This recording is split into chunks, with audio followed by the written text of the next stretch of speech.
Cobalah dengarkan di kampung-kampung, bagaimana anak-anak Ba'alawi itu yang masih kecil-kecil sudah pandai membesarkan diri kepada orang-orang kampung. Coba dengarkan bagaimana mereka dalam bermain-main dengan anak orang kampung menceritakan kesaktian mereka sebagai cucu Nabi, dan mengancam akan membacakan kulhu, sebab kalau dibacakan kulhu oleh cucu Nabi, orang akan menjadi pohon kelapa atau binatang atau apa saja yang diminta oleh cucu Nabi itu. Cobalah perhatikan, bagaimana di kampung-kampung anak-anak Tuan Said yang dianggap orang keramat atau setengah keramat, pergi meminta uang kepada orang-orang kampung itu, yang hidup miskin dan sengsara. Mereka tidak berani menampik permintaan Tuan Said atau Tuan Saripah itu karena takut ketulahan, takut durhaka kepada cucu Nabi itu.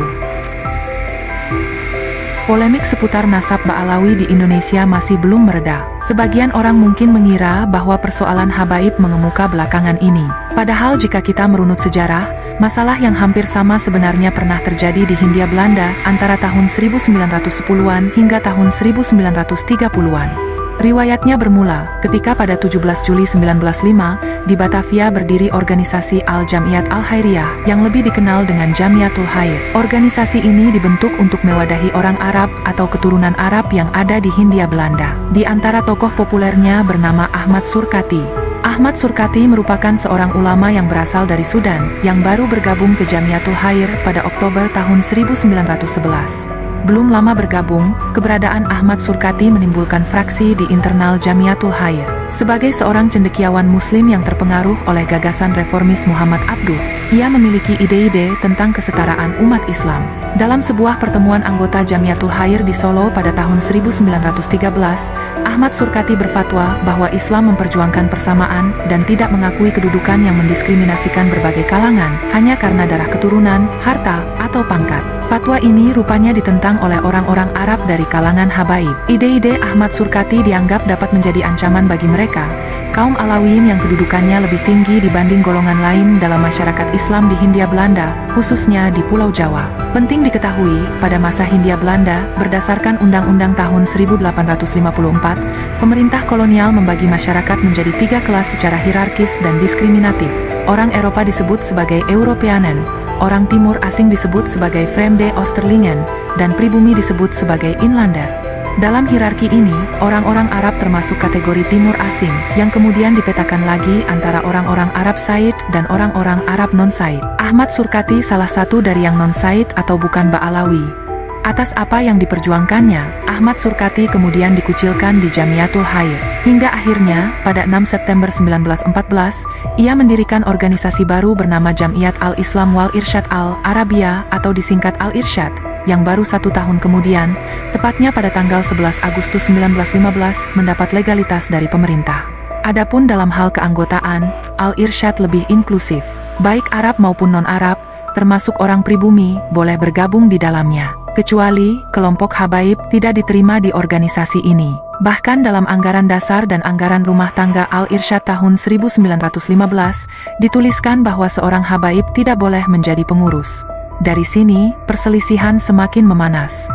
Dalam banyak literatur sering disebut konflik Alawi Irsyadi, yaitu antara para habaib yang mayoritas berafiliasi pada Jamiatul Khair dan Rabitah Alawiyah, dengan non-habaib yang sebagian besar berafiliasi pada Al-Irsyad. Banyak hal yang mereka pertentangkan. Persoalan takbil, misalnya. Takbil adalah tradisi yang berisi keharusan bagi non-habaib untuk mencium tangan para habaib. Al-Irsyad menuntut ini dihapuskan, sedangkan Jamiatul Khair bersikeras ingin mempertahankannya. Termasuk soal pernikahan. Jamiatul Khair melarang pernikahan seorang syarifah atau habibah dengan orang non-habaib. Sedangkan Ahmad Surkati, dalam Fatwa Solo 1913 membolehkan pernikahan seorang perempuan keturunan habaib dengan non-habaib.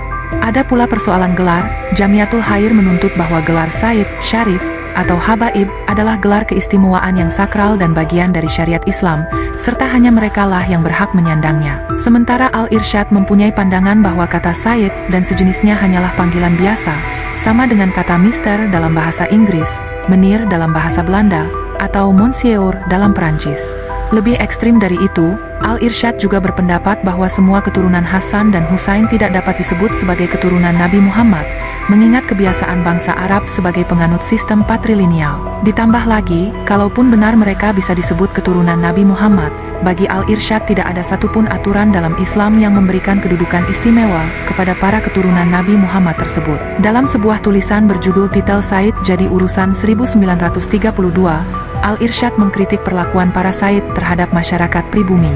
Cobalah dengarkan di kampung-kampung, bagaimana anak-anak Ba'alawi itu yang masih kecil-kecil sudah pandai membesarkan diri kepada orang-orang kampung.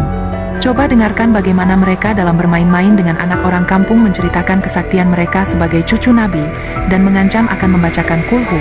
Sebab kalau dibacakan kulhu oleh cucu Nabi, orang akan menjadi pohon kelapa atau binatang atau apa saja yang diminta oleh cucu Nabi itu. Cobalah perhatikan, bagaimana di kampung-kampung anak-anak Tuan Said yang dianggap orang keramat atau setengah keramat, pergi meminta uang kepada orang-orang kampung itu yang hidup miskin dan sengsara.